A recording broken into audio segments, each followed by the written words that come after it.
지난 시간에는 퀀트 전략을 이용한 투자 종목 선정을 알아봤었죠. 이렇게 어떠한 종목에 투자할지 선택하는 것도 중요하지만 비중을 어떻게 배분하느냐에 따라 성과가 달라지므로 포트폴리오 구성 전략 역시 중요합니다. 물론 가장 간편한 형태인 동일 비중, 즉 모든 종목에 동일한 비중으로 투자를 할 수도 있습니다.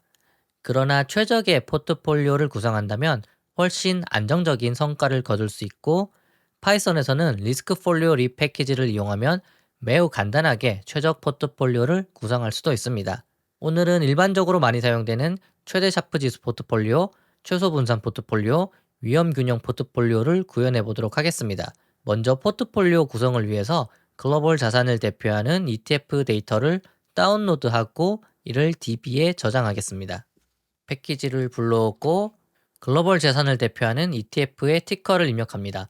주식의 경우에는 미국, 유럽, 일본 이머징 주식, 채권은 미국 장기채와 중기채, 대체 자산에는 미국 리츠와 글로벌 리츠, 금, 그리고 상품에 해당하는 티커를 입력합니다.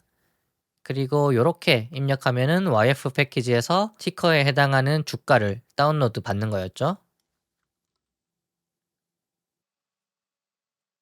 다운로드 받은 주가를 살펴보면은 키 부분에는 티커가 있고 밸류 부분에는 각 종목의 주가 데이터가 들어왔으니까 여기서 수정 주가에 해당하는 어드저스트 클로즈 부분만 뽑아서 하나의 데이터 프레임으로 만들어주면 되겠죠.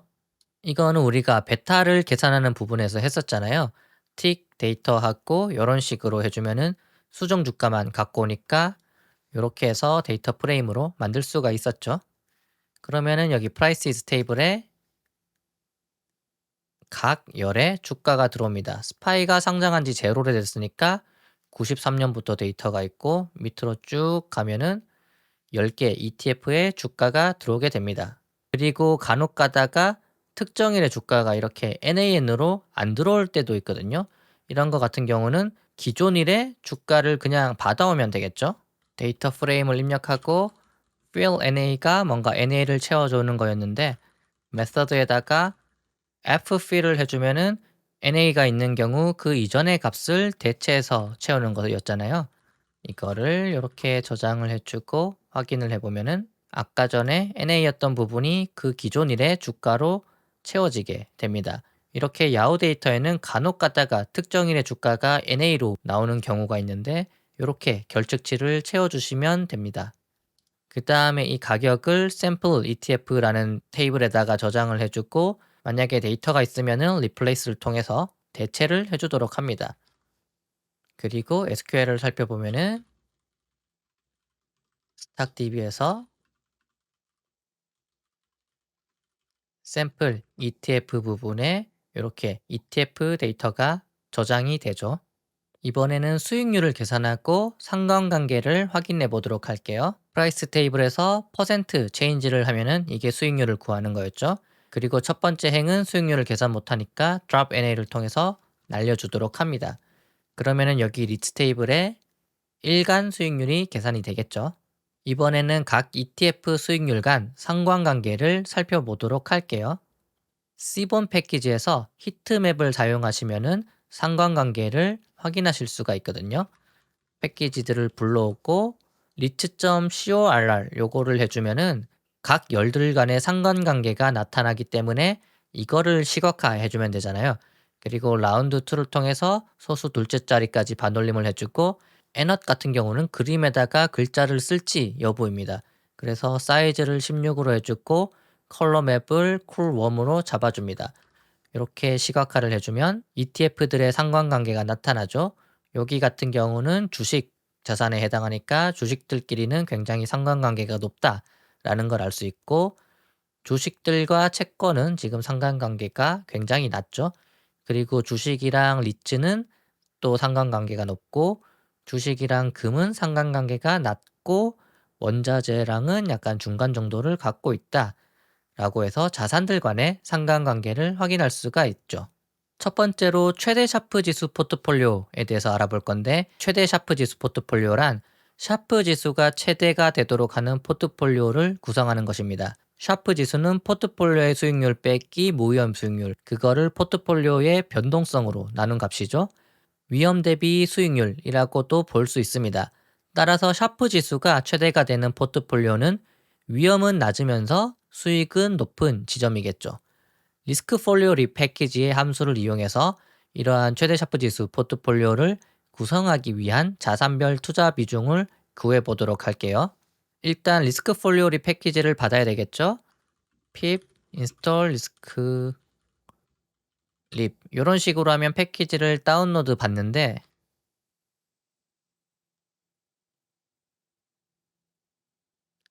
이게 제대로 다운로드가 되는 사람도 있는 반면에 저처럼 오류가 발생하는 분들도 있을 거예요.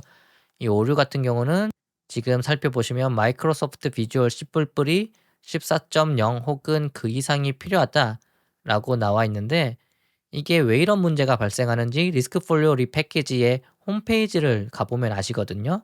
구글에서 리스크폴리오 립을 치시면은 이렇게 홈페이지가 나오는데 인스톨 부분을 클릭하십니다. 그러면은 뭐 요런 걸 깔고 그 다음에 이런 걸 깔고 비주얼 스튜디오를 깔아라 라고 나오는데 이게 저 같은 경우는 이걸 따라서 해도 계속 씨뿔뿔이 제대로 안 잡히는 문제가 발생하거든요. 그럼 굳이 이거를 깔아야 되느냐라고 하면은 또 그건 아니에요. 여기 제일 밑에 체인지 로그를 클릭해 보시면은 해당 패키지의 버전이 나오는데 이 리스크 폴리오 립 패키지가 버전 4.0에서 뭐 요러한 거를 계산하기 위해서 씨뿔뿔을 사용한다라고 했는데 사실 최적 포트폴리오를 계산하는 데는 이게 필요 없는 부분이거든요. 그렇기 때문에 9버전인 3.3.0 버전을 인스톨해도 충분히 우리가 원하는 작업을 할 수 있기 때문에 이렇게 설치에 계속해서 오류가 나시는 분 같은 경우는 차라리 9버전을 까는 게 훨씬 낫습니다. 패키지의 9버전을 까는 법은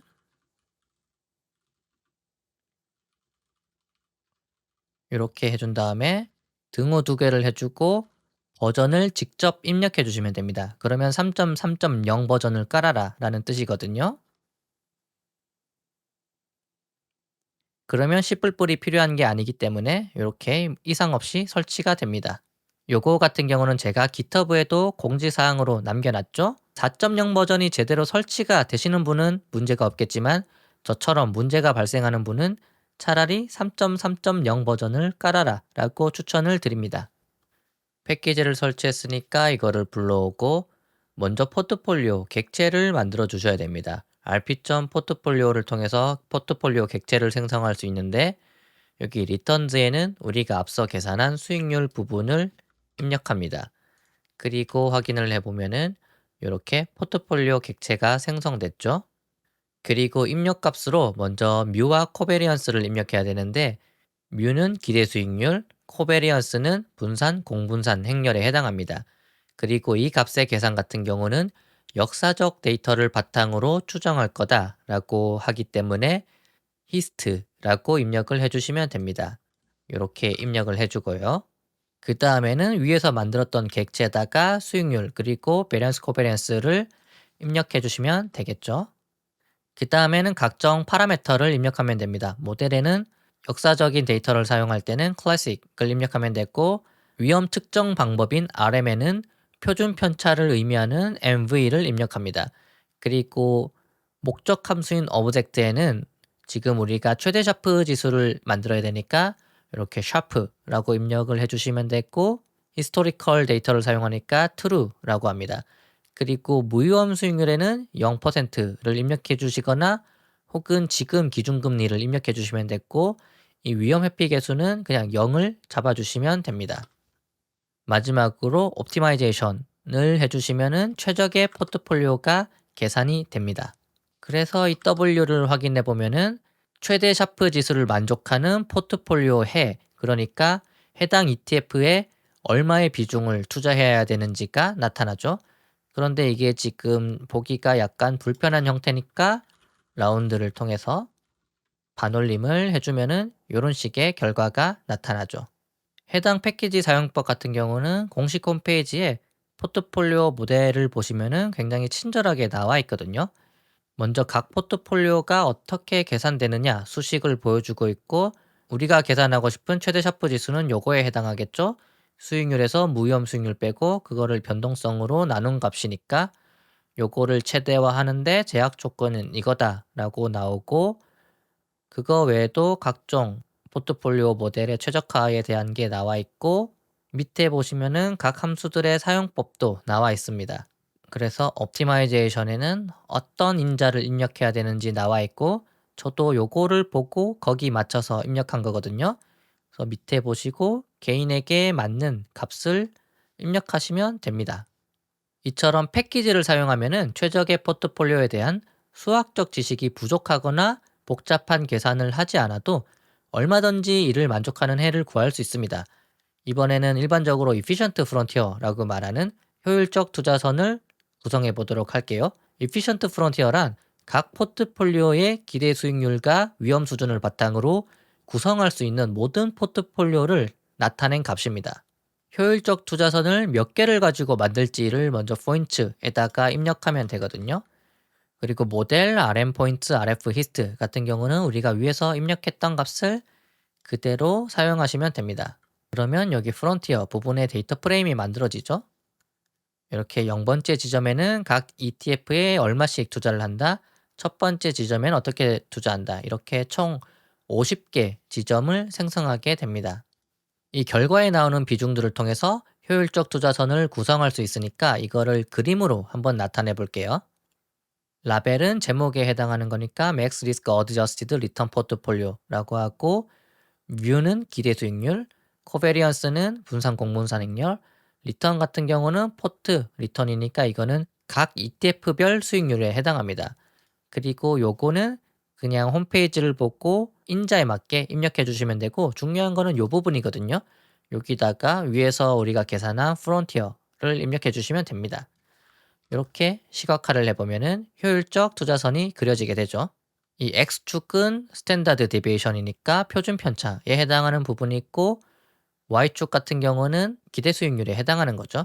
그러니까 위험이 증가할수록 기대 수익률도 증가한다라는 거를 확인할 수 있고 여기가 노란색에 가까우면 가까울수록 샤프 지수가 높은 부분이죠.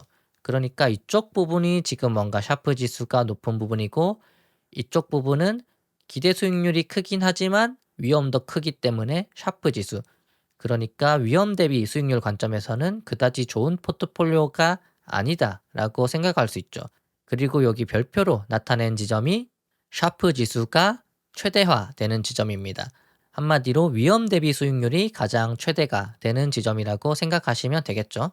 그래서 이 별표를 나타내는 지점이 우리가 아까 전에 최적화해서 계산했던 요런 비중으로 투자하면은 샤프 지수가 최대가 된다라는 뜻이겠죠. 이런 최대 샤프 지수 포트폴리오는 이론적으로는 많이 사용되는 포트폴리오 구성 방법이지만 실무에서는 잘 사용되지 않습니다. 그 이유는 크게 다음과 같은데요.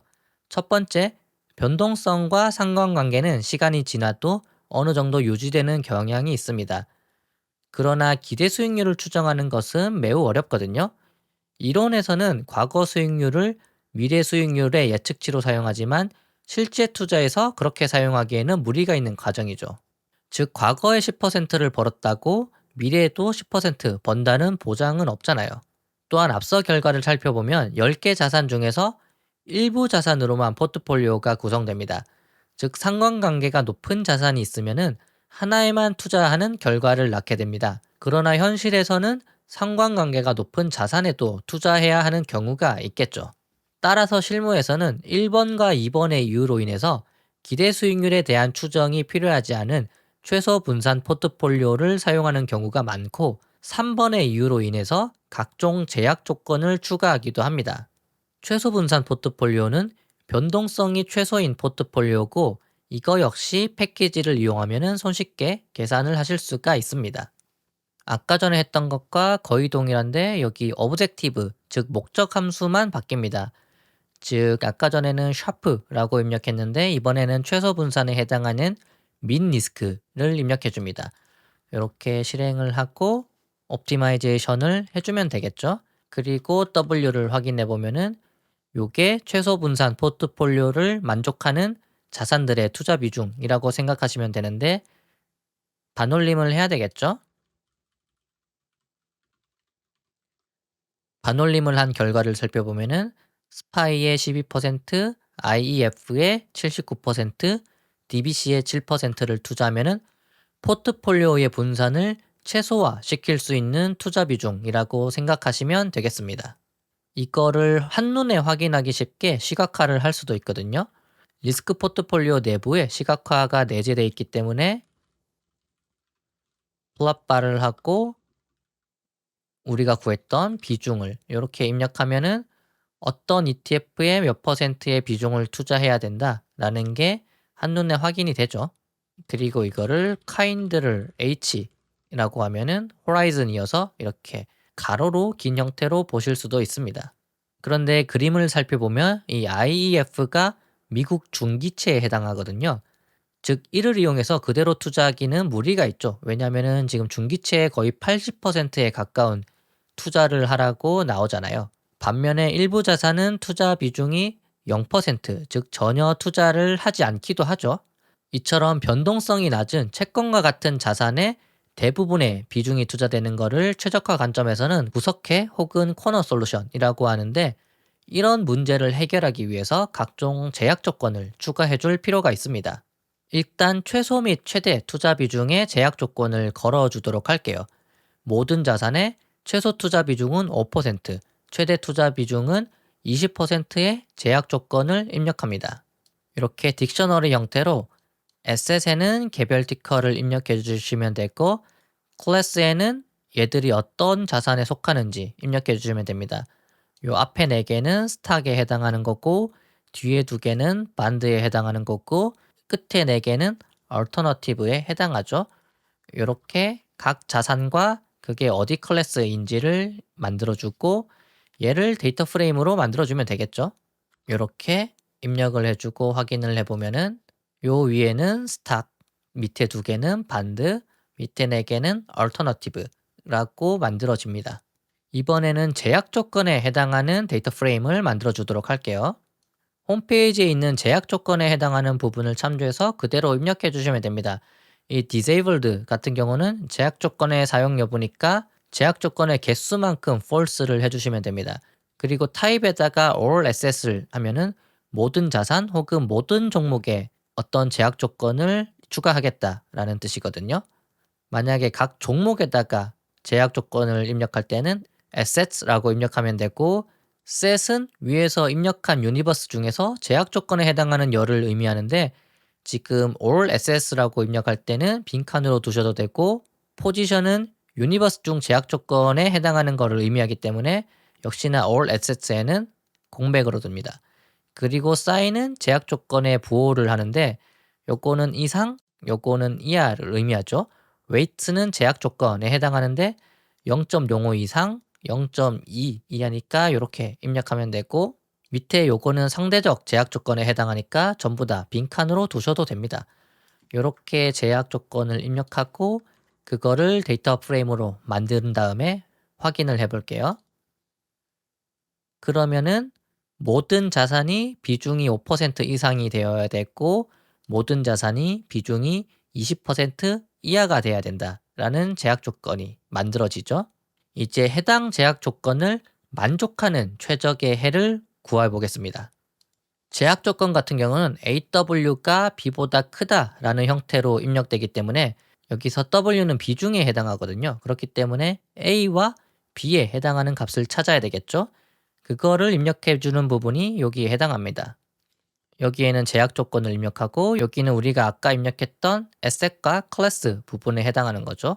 요거를 통해서 A와 B 부분을 만든 다음에 포트 부분에서 왼쪽에 들어갈 부분, 오른쪽에 들어갈 부분에 입력을 해줍니다. 그리고 포트.optimization을 optimization을 해주면은 이런 제약 조건을 만족하는 최적의 해를 구해주거든요.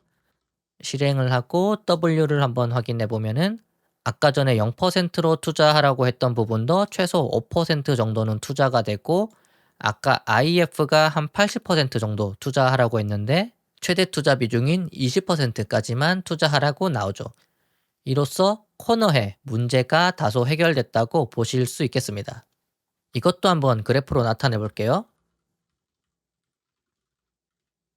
이렇게 해주면은 비중이 나오죠. 요거는 미국 중기채, 미국 장기채, 금, 이렇게 변동성이 낮은 거에 아무래도 투자를 많이 하고 주식이나 리츠처럼 변동성이 큰 종목에는 투자를 굉장히 작게 해야 최소 분산 포트폴리오가 구성이 된다라는 거를 확인할 수 있죠.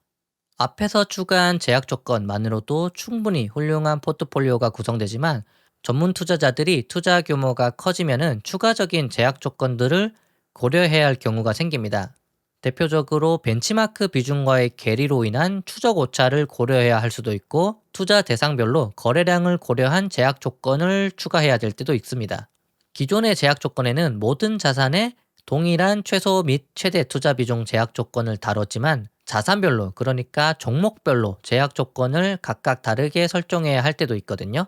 이번에는 지금 화면에 보이시는 것과 같이 자산 혹은 종목별로 최소 및 최대 투자 비중이 다른 제약 조건을 만족하는 포트폴리오를 구성해 보도록 할게요. 스파이나 IEV, TLT, IEF 같이 시가총액이 큰 자산에는 최소 투자 비중도 크고 최대 투자 비중도 크지만 리츠나 골드, 원자재처럼 시가총액이 그렇게 크지 않은 자산군에는 최소 투자 비중도 작고 최대 투자 비중도 작게 해야 벤치마크 대비 괴리가 작게 되겠죠.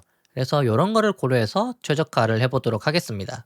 제약 조건에 맞춰서 쭉 입력하시면 됩니다. disable에는 제약 조건의 개수만큼 false라고 해주시면 되는데 지금 10개 자산의 최소와 최대 투자 비중 제약 조건이 걸려 있으니까 false를 20번 입력해 주시면 되고 타입에는 개별 자산, 즉 개별 주식에 해당하는 거니까 assets를 20번 입력해 주시면 됩니다. set은 유니버스 중에서 제약 조건에 해당하는 열을 의미하기 때문에 우리가 asset classes에서 여기를 asset이라고 입력을 했었잖아요.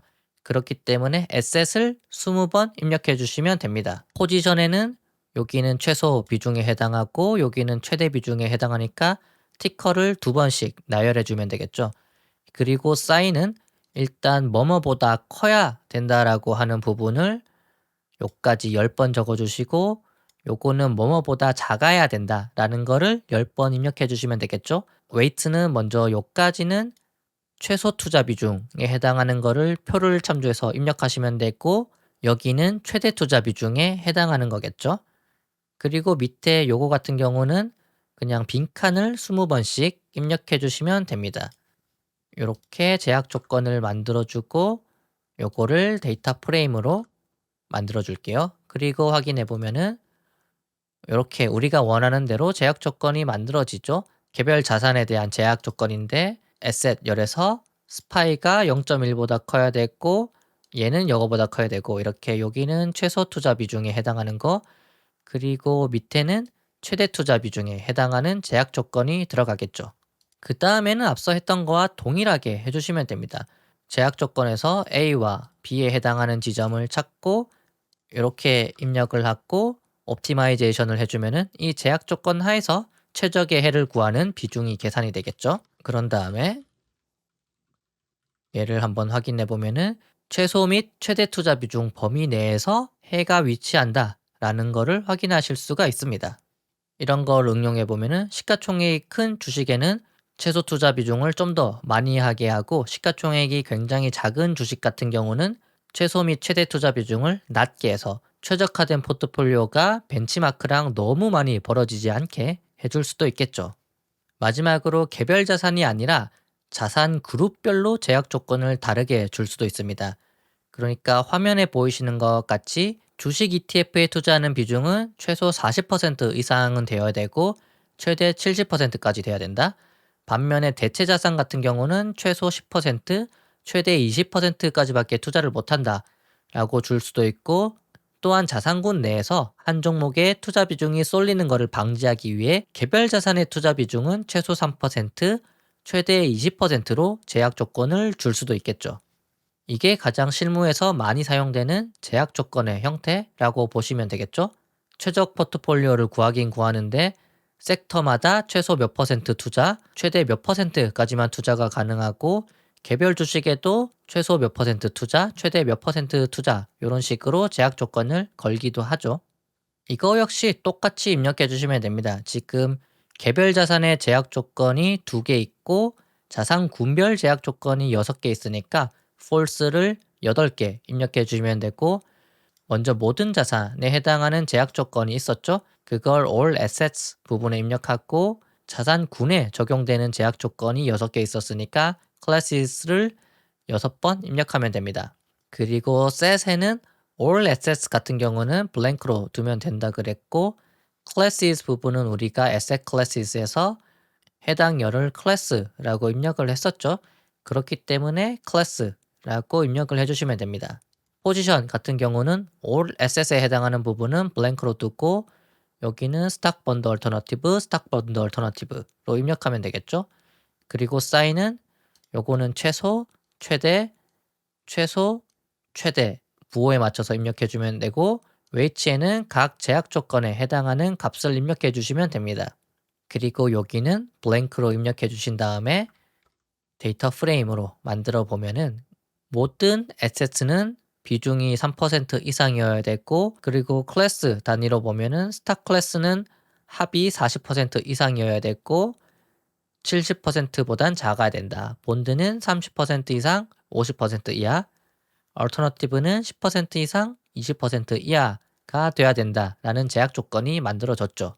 그리고 똑같이 실행을 해주고 최적화된 해를 계산해 보면은 개별 ETF에 대한 제약 조건 그리고 자산군별 제약 조건이 제대로 적용이 되었습니다. 살펴보면 일단 개별 주식의 최소 비중은 3% 이상이 됐고 최대 비중은 20%가 됐죠.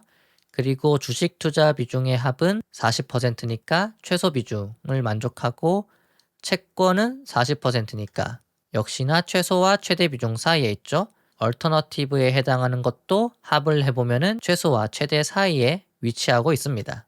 이처럼 패키지 내에서 이 컨스트레인트 부분을 이용하면은 복잡한 제약 조건도 매우 손쉽게 적용을 하실 수가 있습니다. 마지막으로 위험균형 포트폴리오, 즉 리스크 패러티 포트폴리오를 구성하는 법에 대해서 알아보겠습니다.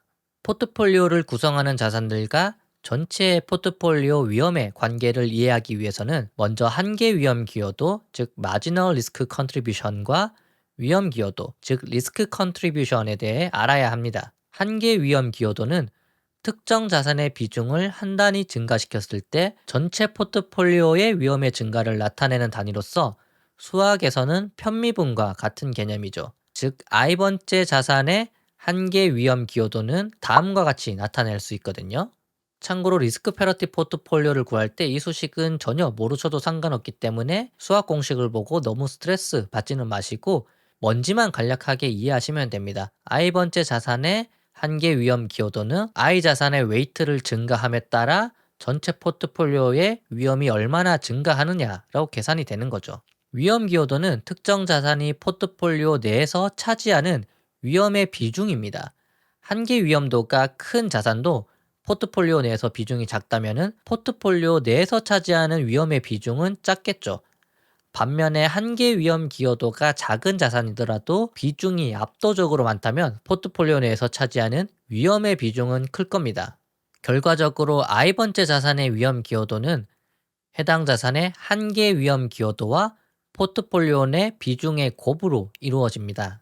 특정 자산이 포트폴리오의 위험을 대부분 차지하는 위험을 막고 모든 자산이 동일한 위험 기여도를 가지는 포트폴리오가 위험 균형 포트폴리오라고 합니다. 이를 수식으로 쓰면 다음과 같겠죠?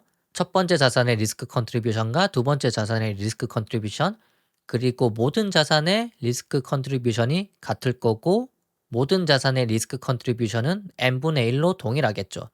즉 10개 자산이 있으면은 각 자산의 리스크 컨트리뷰션은 1 나누기 10인 10%로 동일해야 된다라는 뜻이겠죠. 다행인 점은 위험균형 포트폴리오를 구하기 위해서 이런 수식을 알 필요가 없다는 겁니다. 먼저 rp.포트폴리오를 통해서 여기 수익률을 토대로 포트폴리오 객체를 만들어 주시고, 여기는 똑같죠? 앞서한과 동일하게 해주시면 되고, 아까 전에는 여기가 오브젝트 부분으로 들어갔었는데 리스크 패러티를 구할 때는 오브젝트 대신 위험 기여도 제약 조건에 해당하는 비인자를 입력해 주셔야 됩니다. 그런데 리스크 패러티는 제약 조건이 없기 때문에 none으로 입력해 주시면 되고, 앞서 최대 샤프 지수 그리고 최소 분산 포트폴리오 같은 경우는 옵티마이제이션 함수를 사용했는데 리스크 패러티 같은 경우는 rp_optimization 함수를 사용해 주시면 됩니다. 그래서 각각 인자를 넣고 여기 B에다가 위에서 입력한 B를 입력해 주시면 됩니다. 리스크 패러티를 만족하는 해를 구해보면은 이런 비중으로 투자해서 포트폴리오를 구성하면은 모든 자산이 동일한 위험 기여도를 갖는다라는 걸 확인할 수 있죠. 위험 기여도도 시각화로 확인해 볼 수 있거든요.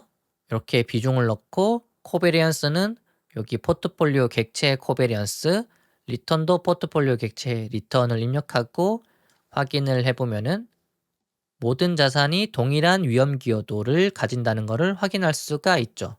이렇게 패키지 내에서 함수를 이용하면은 복잡해 보이는 리스크 패러티 포트폴리오도 굉장히 쉽게 만드실 수가 있습니다. 그런데 실무에서 일을 하다 보면은 모든 자산의 위험 기여도가 동일한, 즉 리스크 패러티 포트폴리오가 아니라 자산별로 다른 위험 기여도를 가지는 포트폴리오를 구성해야 할 수도 있습니다. 이러한 포트폴리오를 흔히 위험 예산 포트폴리오 혹은 리스크 버짓 포트폴리오라고 합니다. 먼저 각 자산별 위험 예산을 지금 보이시는 그림과 같이 정합니다. 1번에서 4번 자산인 주식은 각각 15%씩 위험을 가져가고 5번과 6번, 즉 채권은 10%씩, 7번과 10번, 즉 대체 자산은 5%씩 위험 예산을 부여합니다. 다시 말하면은 비중을 부여하는 게 아니라 자산별로 위험을 부여한다라고 생각을 하실 수가 있겠죠. 아까 전에 B 부분이 위험 기여도에 해당한다고 했었죠. 여기 부분에다가 각 자산의 위험 기여도를 리스트 형식으로 입력해 주시면 됩니다. 그리고 나서 rp_optimization 함수를 써서 최적화를 해주면은 이게 위험 예산 포트폴리오를 만족하는 해에 해당합니다. 한번 비중을 확인해 보면 이렇게 투자를 할 때 주식에는 15%씩, 채권에는 10%씩, 대체 자산에는 5%씩 위험이 분배된다라는 것을 확인할 수 있고, 정말로 우리가 원했던 대로 위험 예산이 분배됐는지 시각화로 확인을 해볼게요. 앞서 했던 거와 똑같죠? 요거를 실행하면은 위험 예산 포트폴리오에 리스크 컨트리뷰션이 나올 건데 주식의 요만큼, 채권의 요만큼, 대체 자산의 요만큼이 나와서 우리가 설정한 목표치와 동일한 거를 확인할 수 있습니다. 이 외에도 리스크 폴리오 패키지의 자세한 사용법은 우리가 앞서 살펴봤던 공식 홈페이지에 자세하게 나와 있으니까 이를 참조하셔서 본인이 원하시는 최적 포트폴리오를 구성하시면 되겠습니다.